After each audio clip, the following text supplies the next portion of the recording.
Padre, dice, el cual te ayudará.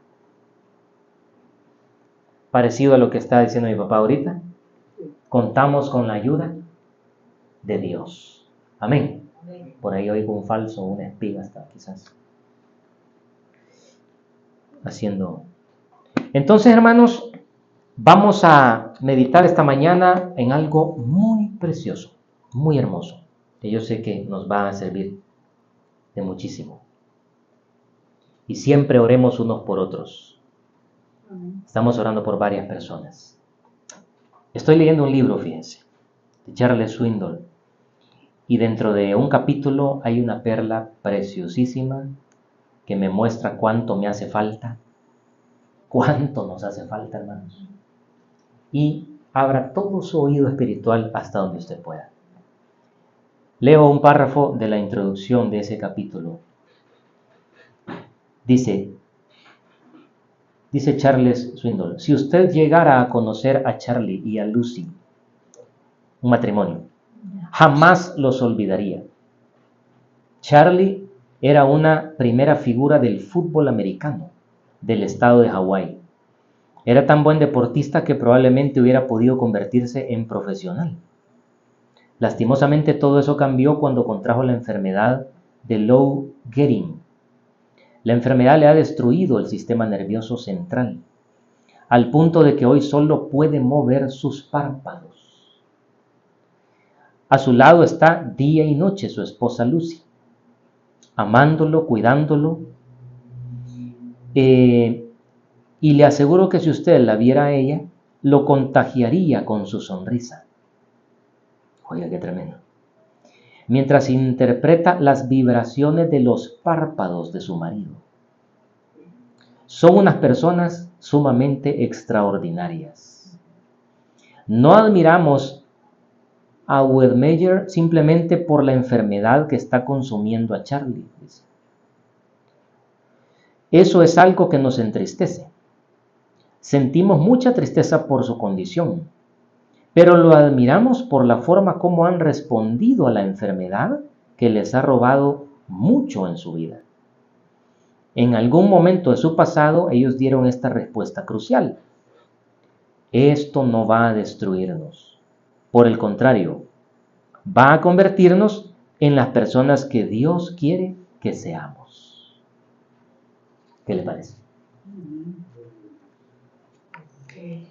En ese capítulo hay 5 casos que él cuenta, yo solo leí el primero. 5 casos que él cuenta, admirables. Uno tiene que llegar a entender que hay un propósito, ¿verdad? Y esto es un poco difícil, a la par de luchar porque Cristo nos dé salud para servirle. A veces el quebrantamiento va a llegar con un propósito muy profundo y en Dios está salvarnos de eso. O cumplir un propósito de quebrantamiento para transformar nuestro carácter, nuestro yo, por la eternidad. Porque ese cambio pesa más que la salud. Como le dijeron a Julio Melgar, que le dio cáncer. Ustedes saben quién es Julio Melgar, cantamos alabanzas de él. El guatemalteco, reunieron a casi todos los salmistas. Llegó Marcos Witt, Marcos Barriento, llegó Danilo Montero, un montón de gente en un culto que hicieron y oraron por él, ¿verdad? Y se luchó. Solo uno dijo que el propósito de su vida y que su vida iba a ser una ofrenda pesaba más que su salud, dando a entender que sí se iba a ir de ese cáncer, ¿verdad? Como dijo mi papá, de esa manera glorificó al Señor. Eso está también en otras partes de la Biblia. Por ejemplo, cómo iba a morir Pedro. Dice. Jesús se refería, dice, a de qué manera iba a glorificar a Cristo. Pedro, muriendo crucificado. O sea, el punto es que la perspectiva de Dios es bien distinta a la nuestra.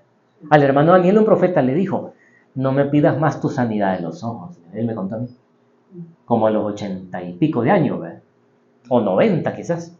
Porque yo por cuidarte, ya que tú no te detienes, le digo, ¿verdad? Tengo que detenerte, le digo. Porque si no, él a los 90 años se subía a los buses y se iba a trabajarle al Señor y a visitar a gente, ¿se acuerdan? Y decía él, bueno, ahí me calmé de estar orando por eso, digo, porque entonces desde aquí voy a orar, decía. Y siguió orando 14 años porque vivió hasta los 104. ¿Va? De Dios en amor, no, ya no quiero que andes en la calle. Era un hombre que no tenía vehículo, sino que a pie todo, en bus y en taxi. ¿Va? Dios nos cuida. Dios nos cuida. Si no, hay gente que no se detiene. Y hay milagros extraños, ¿verdad? Pero que son realidad cuando uno se lo cuenta. Alguien que no está mintiendo. Sí. El hermano Daniel decía, voy para, no invitaba a predicar en Japón, Sí. voy para allá. Y entonces salí de mi casa y vi que ya era un poco tarde, iba yo preciso, iba por la calle a tomar un taxi. A Chalate iba.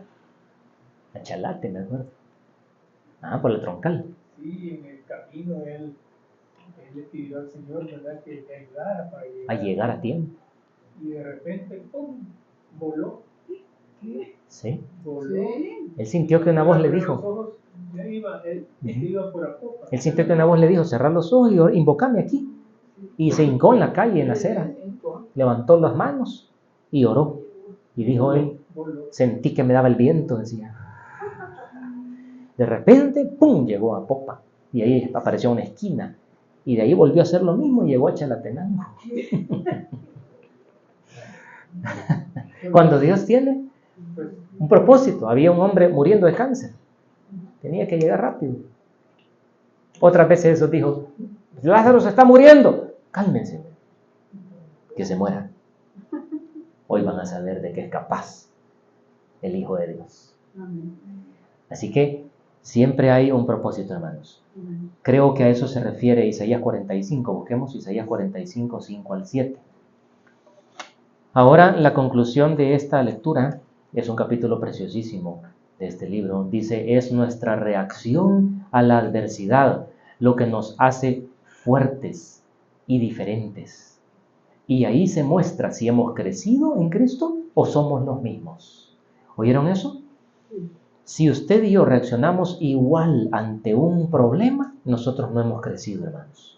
Si nos quejamos y renegamos y culpamos y lloramos y nos conmiseramos, somos los mismos. Si hay cambios internos en ti y en mí, en la adversidad, entonces tú has crecido y no has perdido el tiempo en el Evangelio. Esa es como la conclusión de este capítulo y de esta palabra, por cierto. Ya llegamos a la conclusión. ¿Qué dice Isaías 45, 5 al 7? Dice, yo soy Jehová y ninguno más hay, no hay Dios fuera de mí. Yo te ceñiré aunque tú no me conociste. O sea, yo te voy a capacitar para cosas que tú no conocías, ni me conocías a mí. No conoce de qué es capaz Dios. Verso 6, para que se sepa desde el nacimiento del sol hasta donde se pone que no hay más que yo Jehová y ninguno más que yo. No hay otro Dios, o sea, no existe otro Dios al cual invocar. Todos los demás son falsos. Solo yo existo como Dios, está diciendo. ¿Cuántos dicen amén? Amén. Verso 7, que formó la luz y creó las tinieblas. Los astronautas han visto esto al pie de la letra, por cierto. A un lado, en un ratito, entramos a una gran oscuridad, dicen los astronautas. De repente vemos el amanecer desde el cielo y la brillantez del sol. Allá al rato otra vez la oscuridad. A un lado el planeta está oscuro, al otro lado está pegándole una gran luz. ¿Podría significar eso? Sí, claro que sí. Y espiritualmente también tiene un significado, hermanos. Dios es luz. Y aún las tinieblas, Dios las conoce. Y hago la paz, dice, y creo la adversidad. Miren, Dios hace la paz y crea la adversidad. Yo, Jehová, soy el que hago o permito que todo esto acontezca. Alguien dijo que Dios pintaba sus mejores galerías en los tiempos de adversidad, porque son donde se producen los mayores cambios, hermanos, en nuestra vida. O sea, Dios conoce el AM y el FM, las dos ondas, ¿verdad? La luz y las tinieblas, la paz y la adversidad. Yo estoy, dice en otras palabras, en ambas circunstancias. Yo he hablado mucho sobre esto hace muchos años en esta congregación, amigos de Jesús, a la gente que hemos tenido a través de los años. He hablado mucho de esto, hermanos. Que Dios trabaja al revés de los seres humanos. ¿Por qué trabaja al revés Dios? Hay un versículo en Isaías, no lo tengo anotado, que dice: mis pensamientos no son tus pensamientos. Mis caminos no son tus caminos. Eso significa que tengo que llegar a un punto en mi vida, y tú también en tu vida, en que tienes que rendirte a Dios y entender que nada de lo que sean tus planes te va a llevar a la felicidad, a la satisfacción, a la bendición, a la victoria. Pero todo lo que esté dentro del plan de Dios para tu vida, sí te va a llevar a la satisfacción, a la bendición. Que vamos a tener que reconocer que estamos equivocados en muchas cosas, ¿verdad? Pero que al conocer el plan de Dios, por acercarnos a Él, entonces vamos a saber cuál es el propósito de nuestra vida. Porque hay un propósito, hermanos, mucho mayor que trabajar, ir al gimnasio, comer bien, dormir bien, o querer tener una casa propia. Hay un propósito mayor. Una de las cosas que Dios, por ejemplo, ha desgastado en mí, o ha derribado un poco, y quizás también en mi esposa, ¿verdad? En mi hijo también, de carambola, ¿verdad? Es el hecho de que, bueno, uno dice, quisiera tener tal cosa, o quisiera vivir en una casa propia, por ejemplo. Y entonces Dios se tarda lo que Él quiere. Y a través del tiempo le desbasta a uno aquello. Al punto que uno llega al entendimiento de, hombre, quizás no es necesario o no necesitaba esto. Pues Dios ha obrado de otras maneras. O alguna oración que a usted no le ha respondido a través del tiempo.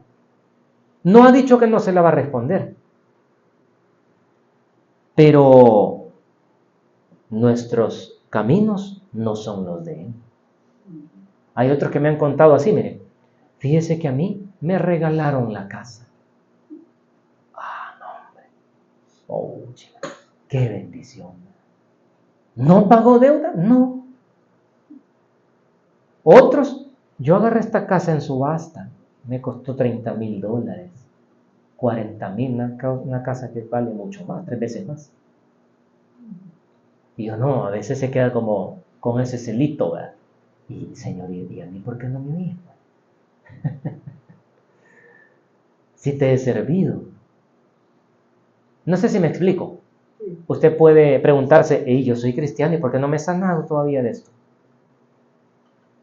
Hoy tal vez Dios tenga una respuesta para usted. Pero Dios trabaja al revés. ¿Quién es fuerte en esta tierra? El que tiene un cuerpo esbelto o hace ejercicio. ¿Quién es fuerte? Dígame. El que es de raza negra, ¿verdad? Mike Tyson, como a los 21 años, admiramos con mi hijo que como a los 20, 21 años, la harán nunca como que era güey, ¿verdad? Tipo recio. 20 años, 21 años. El otro, Evander Holyfield, ¡pum! Chico, un monstruo. Arnold Schwarzenegger. Esos son los fuertes, ¿verdad? ¿Sí o no? ¿Esos son los fuertes? Eso, gracias por ayudarme.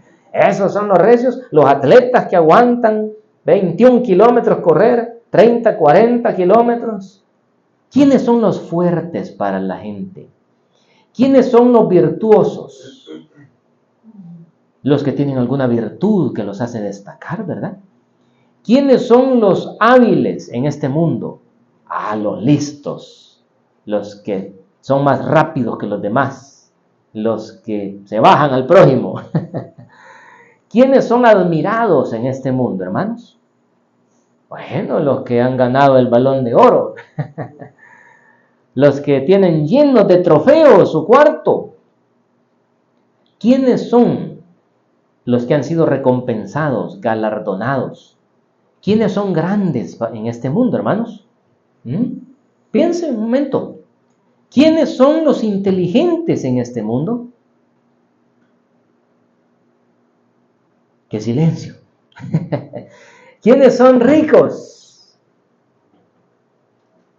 Todo eso, hermanos, es la perspectiva humana. Hay dos pasajes que muestran una cosa, un misterio. Uno no lo anoté, por cierto. Vamos a ver si lo encuentro. Está en la misma carta que el otro, Corintios. Puede ser que, si Dios me ayuda, lo encuentro. Primera de Corintios, donde dice lo necio del mundo.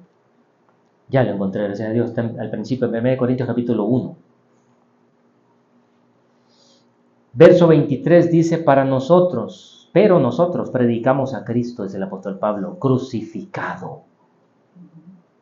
Escuchen que el Hijo de Dios, el más fuerte, el más sabio, el más alto, el más hermoso sobre los hijos de los hombres, el hombre que nació antes de Abraham, como dijo él. ¿Cuál es nuestra gloria? La cruz, dice Pablo. Para los judíos, un tropiezo. Jesucristo es un tropiezo para el judaísmo. No califica para los judíos más entendidos en las Escrituras. No puede ser que ese hombre débil sea nuestro Mesías. Amén, lo estoy parafraseando para que usted lo comprenda. Y para los gentiles, eso es una locura. Mas para los llamados, ¿quiénes son los llamados? Los creyentes. Exacto, usted y yo. Mas para los llamados, así judíos como griegos, Cristo es el poder de Dios. Y es la sabiduría de Dios. Porque lo insensato de Dios, ¿qué es ser insensato, hermanos? ¿Eso es insensatez? Busquémoslo ahí en el Google. Guillermo, si me hace el favor, rapidísimo. Lo insensato, insensatez de Dios. Faltarle conocimiento. Ajá, por ahí La va. noción de necio, dice. Se refiere a aquellos que rechazan la sabiduría espiritual o moral, optando por un camino que ignora o contradice las enseñanzas de la fe. Lo ignorante de Dios es más sabio que los hombres. O lo necio. Y lo débil de Dios, esa palabra sí es más familiar, ¿verdad? Lo más débil de Dios es más fuerte que cualquier hombre. Amén. Verso 26, ¿cuántos están conmigo en la lectura? ¿Lo tiene ahí? ¿Lo buscaron? 1 Corintios 1:26. ¿Qué pasó con la Biblia? Digo, señora Pablo, bástate mi gracia. Espérese, no se me adelante. Despacito, de fuego lento. Mirad, hermano, vuestra vocación. ¿Qué vocación? Tu profesión, tu estudio, tu carrera. Vuestra cualidad, tu carrera, tu estudio, tu virtud. Mírense a ustedes mismos, que no son muchos sabios, según la humanidad. Eso se dice la carne, el cuerpo. Ni muchos poderosos, ni muchos nobles. ¿De qué están llenos el pueblo de Dios? ¿De qué están llenas las iglesias? Sino que, ¿qué dice? Lo necio del mundo escogió Dios para avergonzar a los sabios, o sea, lo va a transformar, ¿verdad? Y lo débil del mundo escogió Dios para avergonzar a los que se creen fuertes. Y lo vil del mundo, lo vil, ¿qué vil?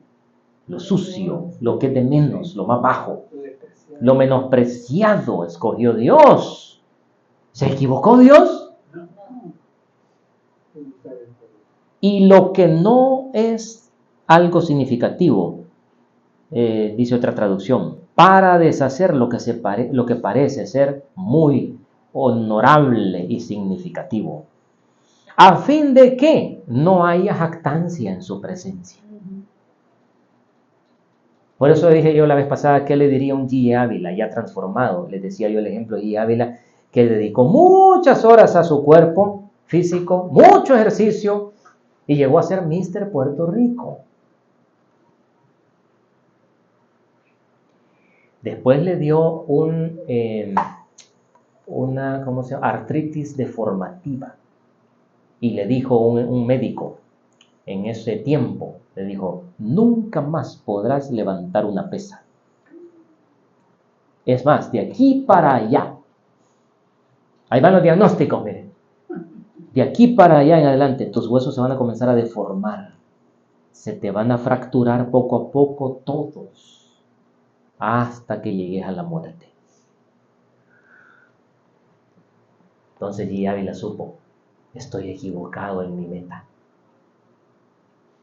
No es el cuerpo al que le tengo que dar prioridad. Y buscó a Jesucristo. Amén. ¿Y qué pasó? ¿Cuántos años vivió G. Ávila? 94, si no me equivoco. 92, por ahí anduvo. Murió dormidito. Una mañana que hizo el devocional, dicen, a las 5 de la mañana, desayunó, se acostó, dijo, tengo sueño. Y ahí se quedó. Un hombre de campañas. Mi papá seguramente lo conoció más por su edad que yo. ¿Dónde no hizo campaña? ¿Dónde no se sanaron enfermos? Él dijo, Cristo me sanó. Y de ahí en adelante comenzó a dedicarle. El ejercicio es bueno, hermanos, pero no es más importante que el cuerpo espiritual. Amén. Grábese eso desde ya. Comenzó a dedicarle al cuerpo espiritual diario, al crecimiento espiritual, a orar por otros enfermos. Por eso yo le ponía el ejemplo, ¿verdad? Si Ávila se hubiera sentado con Arnold Schwarzenegger, le hubiera dicho, pareces un hombre muy destacado y muy fuerte, pero espiritualmente eres un miserable, pobre, ciego y desnudo. ¿Se acuerdan dónde está en la Biblia eso? En Apocalipsis. Porque no tienes nada dentro. Le has puesto todo a lo de afuera. Estoy poniendo solo un ejemplo de cómo el ser humano, Jesucristo lo dijo de esta manera. En cuanto a la riqueza material, dijo Jesús, ¿de qué le sirve al hombre ganar todo el oro del mundo y perder su alma en el infierno? Ok. Pero yo soy creyente, puede decir alguien. Tanto los que nos van a ver en el video como los presentes. Y entonces voy a ser salvo, sí, pero a veces nuestras prioridades están equivocadas. Tanto las mujeres como los varones podríamos estar muy equivocados, hermanos, en nuestras prioridades y valores. Y ahí viene el punto. Dios va a intervenir. ¿Se acuerdan lo que dijimos el domingo pasado? ¿Qué haré a ti, Efraín? Si tu entrega hacia mí, si tu dedicación al hombre interior no es lo que yo quiero, yo quebrantaré el hombre exterior. ¿Cuántos están comprendiendo esta palabra? Para que un día tu prioridad sea yo.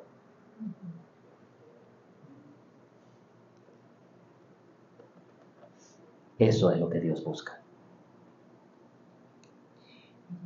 Contrastemos todo esto con 2 Corintios 12, 9 y 10. 2 Corintios 12. Contrastemos lo que el mundo hace y admira contra lo que el apóstol Pablo llegó a decir de sí mismo, habiendo crecido y profundizado en el plan de Dios. Ojo, el plan de Dios no lo hizo un amargado. El plan de Dios lo hizo feliz. 2 Corintios 12, 9 y 10, lo que estaba diciendo mi papá. Hoy sí. Dice, oiga esto. Verso 7, comencemos. Y para que la grandeza de las revelaciones que Dios me ha dado no me exalte desmedidamente, me fue dado un aguijón en mi cuerpo, un mensajero de Satanás que me abofetea, para que no me enaltezca desmedidamente. Respecto a lo cual 3 veces le he rogado al Señor que lo quite de mí. ¿Y qué le dijo Dios? Cristo en este caso. Y me ha dicho, ¿qué dice? Confórmate con mi gracia. En otras palabras, porque mi poder se perfecciona en tu debilidad. Por tanto, dice Pablo, de buena gana me voy entonces a gloriar, más bien en mis debilidades. No está hablando esto, hermanos, un lenguaje muy parecido a la introducción que dijimos de este matrimonio, que dijeron que esa enfermedad no los iba a destruir y dijimos que los iba a convertir en las personas que Dios al fin quería que ellos llegaran a ser. No tiene que ver con que nuestra reacción a la adversidad es lo que nos hace fuertes y diferentes, y ahí se muestra si hemos crecido. ¿Sí o no? ¿Cuántos están comprendiendo esta palabra? Por favor, ponga toda su atención, no se distraiga. El poder mío, le dice Jesús a Pablo, se va a ver mejor cuando eres débil. Ok, entonces voy a reclamarle a Dios, me voy a amargar, voy a culpar a todos. ¿Soy una desgracia por tener esto? No, dice, de buena gana. ¿Qué es buena gana, hermanos? Es cuando tú cambias la actitud y dices, ok, si esto es parte del plan de Dios, con gusto lo recibo. Eso no es fácil. ¿Quién recibe con gusto una prueba? ¿Quién vive con gusto un proceso de Dios? Sobre todo cuando es de, ¿cómo se le dice? De largo alcance, pues, ¿cómo se dice? De largo plazo. ¿Quién vive feliz a largo plazo con una prueba? Eso requiere un cambio de actitud muy profundo. Entonces Pablo logró eso. En esta debilidad voy a vivir de buena gana. Para que, ahí viene el propósito, repose sobre mí el poder de Jesucristo. Por lo cual, por amor a Él, dice, me gozo en las debilidades, en afrentas, en necesidades, en persecuciones y en angustias. Porque cuando soy débil, entonces me hago fuerte.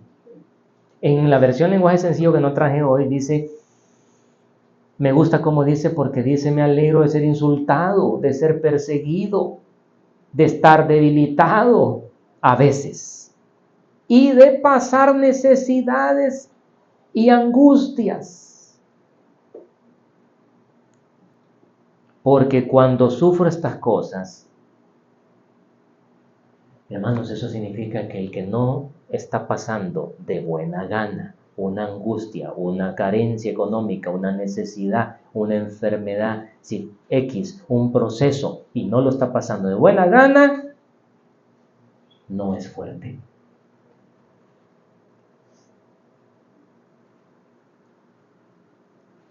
Qué tremendo, ¿eh? Quiero que disfrute ese contraste. ¿Quién es fuerte entonces? Fíjese que un día en una campaña de Benny Hinn pasaron a un inválido en una silla de ruedas. Y entonces Benny Hinn, eso hace años, Benny Hinn se le quedó viendo y dijo, tú no estás enfermo, le dijo. Dios te tiene en esa silla. Así es, le dijo. He pasado para que bendiga mi ministerio, le dijo. Sí, el Espíritu me muestra, le dijo, que tú le escribes cartas a miles de personas y contestas miles de correos, dándoles esperanza a muchos inválidos y a mucha gente que se siente inútil. Tú los fortaleces y el Señor te tiene ahí, porque ahí eres fuerte y eres más útil que sano.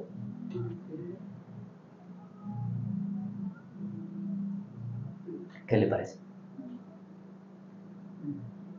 Dios lo sabe todo. Y su propósito pesa más que nuestra salud y bienestar a veces. Yo no estoy diciendo que a todos les va a pasar eso, hermano.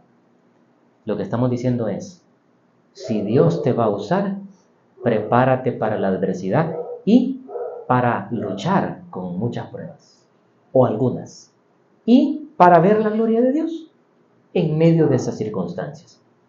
Si siempre nos vamos a acobardar y a conmiserar, nunca vamos a crecer. Nunca. Repito, ¿quién es fuerte? Me decía mi hijo que en el proceso del cuerpo, ¿verdad? Los ayunos consumen los músculos, ¿verdad?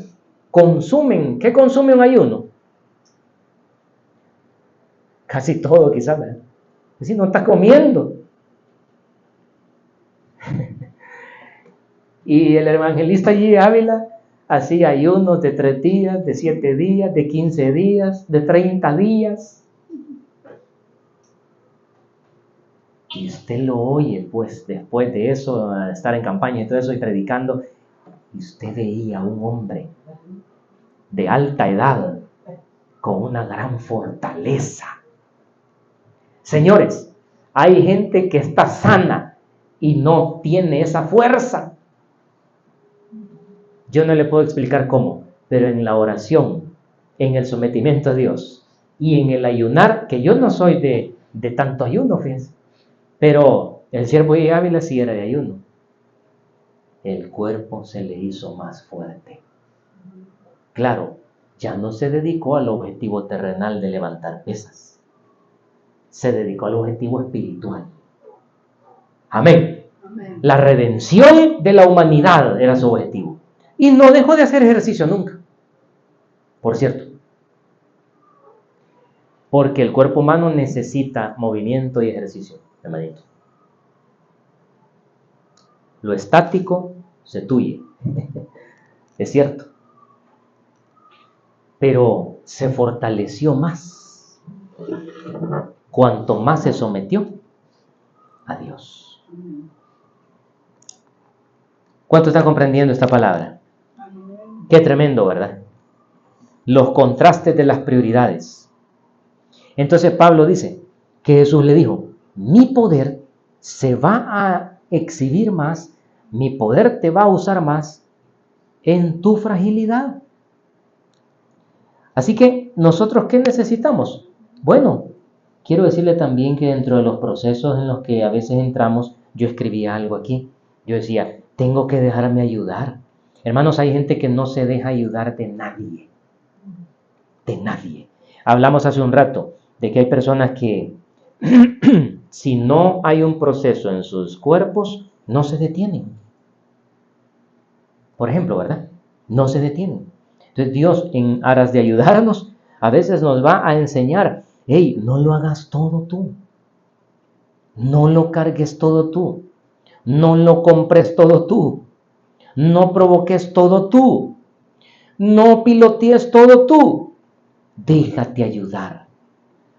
Esta escuela muchas veces se aprende en la enfermedad o en la invalidez. Definitivamente. ¿Verdad? Y es una escuela, porque yo sé que muchas veces nos hemos acostumbrado a que, bueno, yo siempre he hecho esto. Como mi suegra, ¿verdad? Que a veces le decimos, o Romy se le acerca para bajarla del carro, espérate, le dice. No, hombre, espérese, si la idea es ayudarme a bajarse, son 88 años. Sí, pero espérate, dice. Porque en la mente, ¿qué es lo que dice uno? Sí, yo puedo caminar. ¿O no? Aquí tenemos un psicólogo, ya graduado, por cierto, gracias a Dios. La mente quizás no envejece, pero el cuerpo sí. Entonces, a veces en la escuela está en, tengo que darme a ayudar. Otras veces, hermanos, no debemos exigirlo todo, obligarlo todo, cargarnos por todo. Dios está trabajando, quizás, en mí. Dios está trabajando en los demás. Pero a veces también la ayuda es exigida. Y esa no es la mejor ayuda. O la asalariada, porque si le pagan por eso, entonces, bueno, lo va a hacer, pero no por amor, sino que por un pago. Y cuando ya no se pueda, pues entonces no lo hago. A veces podríamos nosotros también murmurar de los que nos ayudan, hermanos. Y cuando Dios nos está dando quizás una bendición, nosotros podríamos tener la actitud, oiga bien, de sembrar en la vida, sabiendo que un día vamos a necesitar de alguien. Fíjense que Jesús lo dijo. Ganen amigos con las riquezas injustas, dijo. O sea, hagan el bien. Ahí en una parábola hubo un fulano que dijo, me echaron del trabajo, dijo. Y entonces dice que antes de, se fue rápido a hablar con los acreedores, los que le debían al jefe. Le digo, ¿cuánto le debes al jefe? $1,000. No, hombre, anota ahí 500. A ver, así. Qué bueno, decirle qué buena onda. Y el jefe no había dicho nada. Y al otro, anota $10, anota $5. Y se fue astutamente. Y dice, Jesucristo dice en esa parábola, miren, este hombre bien astutamente hizo, Dios. Pero ¿saben por qué lo hizo, Dios? Oigan, porque después todos esos estaban agradecidos con él. Y entonces sobraba quien le ayudara. Aunque era mentira lo que había hecho. Pero astutamente se ganó el favor de otros. Y entonces dijo Jesucristo, ganen amigos ustedes también, Dios, con lo que tienen. Para que cuando faltes, tengan donde ir, pues, a caer. Y hasta dijo, los reciban en las moradas eternas. Y la explicación de eso es, aquel que hizo el bien, como dice Jesús, tuve hambre, me diste de comer, tuve sed, me diste de beber, fui forastero, me recogiste, me visitaste, hiciste por mí, entra el gozo de tu Señor. ¿Y cuándo te vi así? Pero como tú te portaste así con el prójimo, entonces, fíjate que tenés un crédito a tu favor aquí. ¿Va? No es fácil, ¿verdad? Porque en esta vida lo que se nos enseña es, no, ¿cuánto voy a ganar? No, hombre, hacerle el bien a la gente. ¿Quién sabe si mañana vas a necesitar de eso? Que aquel día que te buscó en angustia y vos le ayudaste. Qué tremendo, ¿verdad? El Señor de eso estaba hablando. Ganen amigos, Dios, con las riquezas injustas. Con el comercio, hagan el bien. ¿Sabe qué es lo que más anhela Cristo, hermanos? ¿Qué será lo que más anhela Cristo? 2 Corintios capítulo 1, versículos 3 y 4. Y aquí terminamos. 2 Corintios 1, verso 3 y 4. ¿Sí? Pero vamos a ver ahí. ¿Cuál es el mayor? Porque vamos a lograr eso, ¿verdad? Cuando logremos esto. 2 Corintios 1, verso 3 y 4. Bueno, me equivoqué aquí. 2 Corintios 1, versos 3 y 4. Dice, bendito sea el Dios y Padre de nuestro Señor Jesucristo. Él es el Padre de las misericordias y Dios de toda consolación. O sea, de Dios viene la misericordia y la consolación. Amén. Verso 4, el cual dice, nos consuela en todas nuestras tribulaciones. ¿Para qué? Para que eso mismo nosotros podamos ministrar a otros. Puedo dar lo que tengo, no lo que no tengo. Puedo dar lo que he recibido a los que están en cualquier tribulación, dice. Por medio de aquella consolación con que nosotros fuimos o somos consolados por Dios. Dios usó personas, Dios usó circunstancias, Dios me proveyó. Yo también puedo ser un proveedor para otro en angustia, yo también puedo ir a orar por alguien, yo también puedo ayudarle a alguien. ¿Me entiende? Hay una conexión ahí. Dios te ayuda para que tú ayudes. Dios me dio para que yo dé. Dios me escucha para que yo escuche. Dios te sanó para que tú vayas y pongas tus manos sobre enfermos y sanen. Todo lo que Dios me da, dice Pablo, es para transferirlo a los que están pasando tribulación. ¿Sí o no? Sí. Entonces, ¿qué es lo que más anhela el Señor? Lo que el Señor más anhela es que lo conozcamos a fondo, que crezcamos y que seamos útiles para dar fruto. Mire qué bonito. Que podamos ser instrumentos en sus manos. Y como alfarero, Él hará lo que sea necesario para lograr esa meta en cada uno de nosotros. Aunque eso implique esto que dice Primera de Pedro, mira. Porque ¿cómo va a hacer crecer esa compasión, esa misericordia, esa ayuda mutua, que te interesen los que sufren, los que están pasando pruebas? No nacemos pensando en ellos. Pero dice Primera de Pedro, capítulo 1, versículo 6, la segunda parte del versículo: si es necesario, dice, tengas que ser afligido en diversas pruebas. Para que sometida a prueba mi fe, mucho más preciosa que el oro, aunque muere o aunque se destruye, se prueba con fuego. Esta fe que vas a desarrollar en la prueba sea hallada en alabanza, gloria y honra cuando se manifieste Jesucristo. Mi énfasis en esta parte es: a veces es necesario ser afligidos en diversas pruebas. La prueba va a sacar lo mejor de nosotros y nos va a enseñar a pensar en otros. Qué interesante que Job fue restaurado cuando oró por sus amigos. O antes de ser restaurado, Dios le dijo que orara por sus 3 amigos. Y en la condición de enfermo, oró por ellos. No me cree que Job volvió a crecer en vacas, ovejas y tierras, se sanó y años después oró por sus amigos. ¿No? Dice en el último capítulo que Job oró por sus 3 amigos que lo pretendían aconsejar. En esa condición de dolor y de enfermedad, ¿oraríamos nosotros en medio de una gran calentura por otra gente que tiene calentura?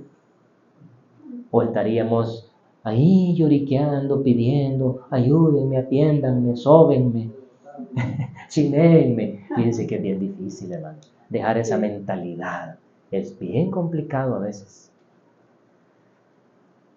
Pero, como me decía una vez Chamba, chica, ya perdí la cuenta cuántas veces he entrado al Seguro Social. Pero cada vez que entro, a alguien le tengo que hablar de la esperanza que hay en mí. Amén. Y he orado por otros. ¿Cuándo Chamba había pensado ir a orar por los enfermos? Cito este ejemplo porque todos lo conocemos, ¿verdad? Pero de tantas veces que entró al Seguro Social ese hombre, ya lo de él venía a ser secundario. Un día llegó a mi casa, después del seguro, y ese día por primera vez lo oí llorar por enfermos, y llorar porque murieron 3 personas a la par de él. Y llorando me dijo: pobrecita la gente. Una mamá lloraba encima del cuerpo de su hijo.